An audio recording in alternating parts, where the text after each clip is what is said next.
저희가 이제 이게 작업이다 하면 거의 뭐 99% 확신하는 게 토요일 일요일이 끼어서 그렇지 사실은 입찰 전날에 유치권 신고를 한 겁니다. 그래놓고 왜 경매 사이트에다가 대놓고 공사 금액이 뭐 1억이라는 둥 얼마라는 거 이거 왜 얘기를 해줍니까? 너무 좀 어이가 없는 상황이죠. 반갑습니다. 경매의 신 양성용 국장입니다. 제가 최근에 경매에서 벌어질 수 있는 경매 사기건에 대해서 말씀을 몇 가지를 드리고 있는 상황인데 그것의 연장선상에서 얼마 전에 있었던 잠실 시그널 아파트들도 상당히 그런 어떤 작업이 들어간 것으로 의심이 됩니다. 그냥 간단하게 말씀드려 보겠습니다. 잠실 시그널 아파트를 80억대가 넘는 그 아파트를 저희 의뢰인이 입찰 참여를 하였습니다. 그런데 입찰 들어가기 하루 이틀 전에 거기에 그러니까 월요일날 입찰이 있는데 토일 바로 앞에 금요일 날에 유치권 신고가 들어왔습니다. 유치권 신고가 금액이 얼마인지 알 수가 없습니다. 근데 유치권 신고가 들어왔고 그러면 유치권 신고가 들어오면 제가 전에도 말씀드렸지만 대출이 나오지 않습니다.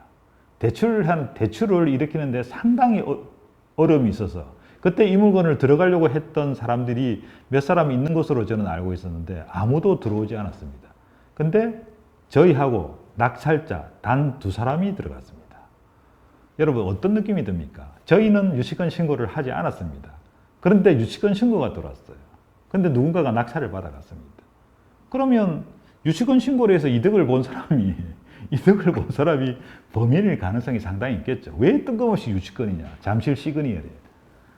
근데 유치권 신고를 해놓고 저희가 이제 이게 작업이다 하면 거의 뭐 99% 확신하는 게 이 사람이 유치권 신고를 했으면 그냥 아무 소리 없이 있어야 되는데 지지옥션 경매 사이트에다가 그 대한민국에서 가장 많이 보는 그 유료 사이트 중에서 제일 비싼 지지옥션이라고 있습니다. 지지옥션에 이 사람이 유치권 금액이 공사 대금이 1억이다고 전화를 해서 알려준 것 같아요.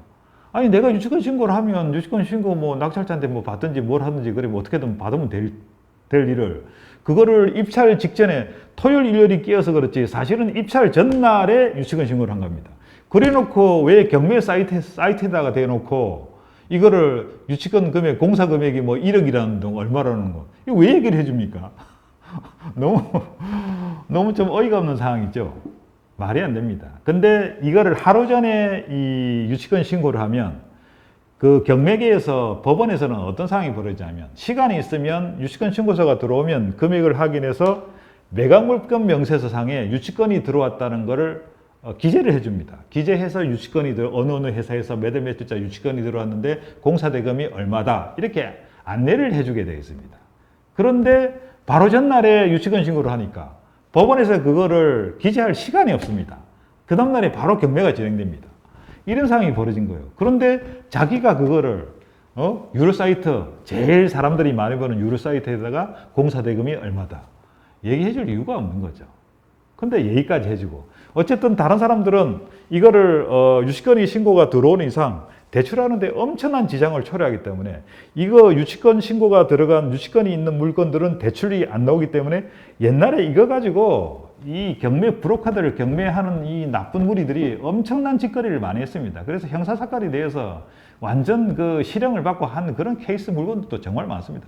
100억짜리, 100 몇십억짜리가 유치권 신고를 왕창 해놔서 이게 뭐 30억, 40억 이렇게 떨어진 물건들을 자기가 낙찰받고 유치권을 싹 빼버리고 이래가지고 낙찰받고 한 게 형사사건에 대해서 전부 다 구속되고 난리가 난 적들을 또 뭐 예전에는 많이 있었습니다. 유사한 상황입니다. 그러니까 유치권 신고를 해놓고 그러면 이게 유치권 신고하면서 누가 이득 받냐? 저희는 낙찰을 못 받았습니다. 손해봤습니다. 단둘이 들어왔는데 우리는 유치권 신고 안 했고 손해를 봤고 그러면 누가 이득을 받습니까? 낙찰자입니다. 낙찰자를 의심하지 않을 수가 없습니다. 그래서 아마 그 경매 낙찰자는 무조건 낙찰을 받고 싶다고 아마 경매 컨설팅 하는 사람들에게 얘기를 했을 것 같습니다. 그러면 경매 컨설팅 하는 사람들이 작업을 합니다. 입찰 직전에 유치권 신고 들어갑니다. 그런 식으로 예전에 그 형사사건 됐던 그런 것들도 다 경매 선수들이 다 작업을 하는 겁니다.